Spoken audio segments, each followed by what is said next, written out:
Yeah. All I need is one mic. Yeah. All I need is one mic. Hey everybody, welcome back to a new episode of One Mic, where I watch shit so you don't have to. And today I'm here to talk about Season 1, Episode 4 of Amazon Prime's Invincible, entitled Neil Armstrong, Eat Your Heart Out. So, title of the episode's pretty obvious. It ties into Mark having to go to Mars on a secret mission to essentially escort these astronauts without their knowledge and make sure that everything goes fine and that they don't get attacked by Martians. So the whole idea is just that, Neil Armstrong went to the moon, Mark's going to Mars, eat your heart out, Neil. Nothing too crazy there. But I want to talk a little bit about the episode as a whole to start off with, because in the last video where I talked about episodes 1 through 3, I said that I thought that the show was really good and it had a lot of potential, and you need to set yourself apart from other superhero properties, right? And I feel like they did a good job of that with the twist at the end of episode 1 and how they've kind of managed building these teams and building these mysteries. And one thing that I said that I wanted to see was a little bit more forward movement in the main plot. And they really did that this week with this episode. I really liked how they seemingly focused mainly on the whole conspiracy behind what Nolan did, and whether or not Cecil knows about it, whether or not Damien Darkblood knows about it, who's taking care of this, what's going to happen, right? So they put a lot of focus on that aspect of the plot, with the Mark kind of like side story almost of him going to Mars. They didn't really give us too much with that. It kind of just felt like, hey, here's an adventure to have in this episode, but it looks like one of those astronauts got infected, so that could play out in a future episode as well. And then another thing they did that I thought was a little bit strange was the opening sequence shows a guy with like looks like a bug tattoo on his palm. And I guess he's in like some foreign country. Looks like I think it was like a pyramid or something. And they're like excavating, and he goes in and supposedly wakes up this monster or being named Kahor, I think it was. And that was never revisited in the rest of the episode. And I found that to be a little weird. I thought, whoever this is going to end up being like the main individual in this episode is going to cause problems for someone. And they never revisited that. And I'm curious as to why. It's interesting.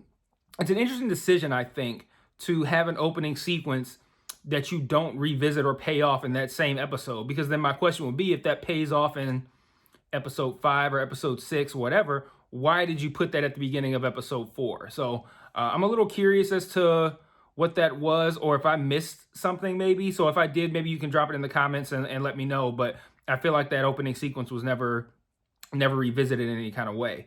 But back to my original point of them focusing more on the main plot, I like the fact that they built out more mysteries here. So like I'm gonna kind of like talk about which mysteries have open remaining questions. And they raised a lot of questions in this episode. So I'm going to start with the Mauler twins, those big blue guys that neither one can decide which one of them is the clone. And we saw at the end of episode 3, the robot helped break them out of prison. One of them killed the other one and then said something to the effect of like, I'd say that I'm sorry about this, but I could just make another one of you. Something to that effect. So we see the remaining Mauler twin essentially start to create a new clone.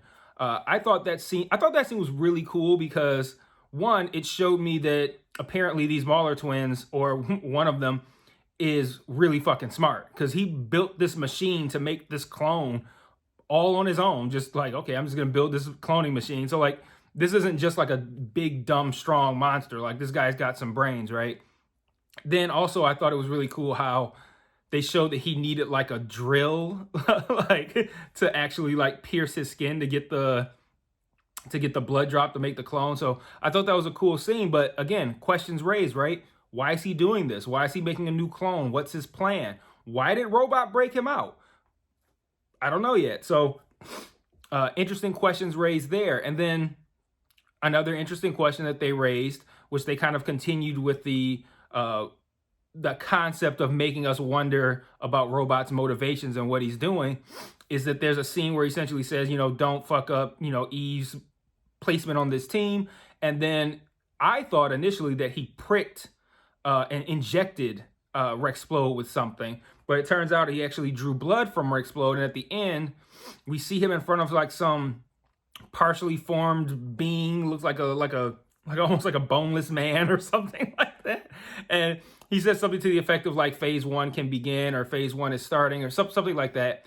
And he pulls out this vial of blood, which we can assume is Rexplode's. So I'm not sure what's going on there. My guess is that he's trying to clone Rexplode, because the two things tie together, right? Like, you got the Mauler twins, who he helped break out, who are very adept at making clones.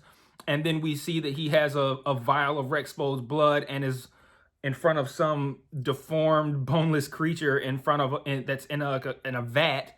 So I'm assuming he's trying to clone Rexplode in some sort of way. I can't imagine why or how that would factor into into some sort of scheme or plan, or maybe as a good plan. I don't know, but I don't know how that's going to factor in. I do suspect that the show is purposefully painting Robot as a bad guy per se, like he's up to no good. And I think it could just be one of those things where he's so advanced that he has a long-term good plan that needs to have a couple of necessary sacrifices or ills that need to take place for him to ultimately reach a long-term good goal. Like, I feel like by the end of the season, we're going to see that whatever Robot was planning was a good idea and had a good purpose, and wasn't just he's trying to fuck everybody over secretly.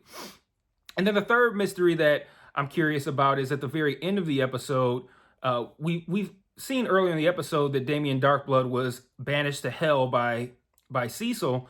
But then at the end, we overhear a conversation between Nolan and his wife saying something where he's saying, like, Cecil told me that I'm no longer a suspect and he apologized to me, which is all bullshit unless it happened off camera. And then we hear but don't see Damien Darkblood growling. So it makes me wonder, how is he there? Like, we assume, well, we don't assume, we're directly told he was banished to hell. How is he there? Is he there? Is that just like some sort of like spirit? Like, I don't know. But they raised a lot of good questions, had a lot of good mystery, and they also did some pretty cool things too. Like, I liked there was a funny scene where Mark's meeting with these Martians underground in their lair, trying to convince them to let him and these astronauts go. And they say something like, no, we're going to execute the astronauts. And he goes something like, I understand. And then it cuts to like them running like across Mars and the surface. Like, he was basically like to imply like he's like, I understand. And then just like decided to fuck everything up and get the fuck out of there. I thought that scene was kind of funny.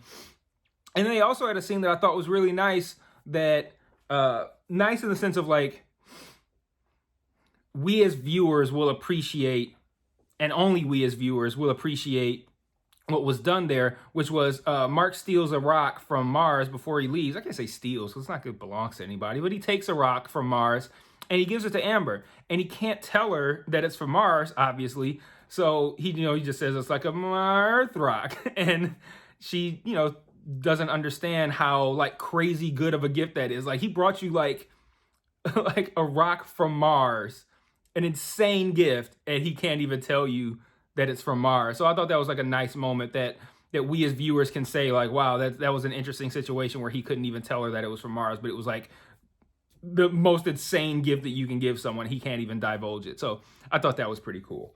I'm curious to see, things are escalating with Amber. Eve even said something to him to the effect of, if you're going to tell your secret identity, you better make sure that things are serious. And then he gives her that $800 chest that they saw at whatever fair or whatever they were at. Like, where the fuck did he get $800 to buy that thing? And he's giving a chick he's dating an $800 gift. But he does appear to be serious, but he never divulged his identity, so we'll see. But again, really strong episode. I like the fact that they raised a lot more questions. They focused on the main storyline.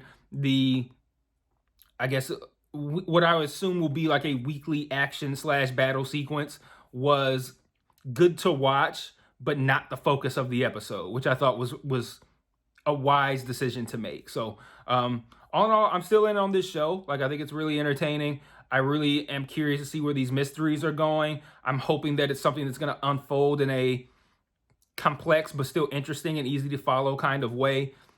So lots of potential here, lots of potential to build something that can last a long time, lots of potential to maximize this insane voice cast that they have. So really great stuff.